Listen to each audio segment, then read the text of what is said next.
Siamo in compagnia di Cono e vediamo davanti a noi un arancino particolare, un arancino da mezzo chilo, preparato troppo grande, ma sicuramente la grandezza e la bontà di questo arancino è evidente. L'arancino a ragù, possiamo percorrere le fasi di preparazione, gli ingredienti che abbiamo utilizzato e cosa consigliamo a chi volesse realizzare o un arancino gigante così o un comune arancino a casa. Allora, innanzitutto le mani grandi, perché altrimenti non riesce, punto numero primo. Punto numero secondo, praticamente noi abbiamo messo a bollire il riso arborio, rigorosamente arborio, per 15-18 minuti, dopodiché l'abbiamo fatto raffreddare. Nel frattempo abbiamo preparato il ragù, l'abbiamo fatto stringere, l'abbiamo fatto con un misto di soffritto, misto di bovino e ovino, e poi lo si può arricchire come voglio, peperoncino, curcuma, che più ne ha più ne metta, e dopo averlo fatto raffreddare assembliamo tutto e lo mettiamo a friggere. Quindi un arancino classico, in questo caso a quanti arancini corrisponde?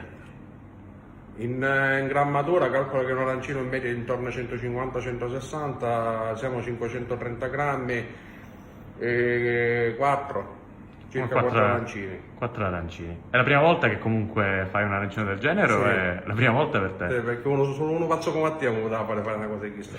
L'arancino di questo genere, che comunque troviamo per esempio nel palermitano, sappiamo che abbiamo degli arancini così Loro partono grandi. già da questo standard, o giù lì comunque, anche se è chiamato arancino, arancina, come lo vogliamo chiamare, a prescindere da questo, comunque sono sempre delle eccellenze siciliane. Un'eccellenza siciliana che... Assolutamente. Ok, andiamo all'apertura.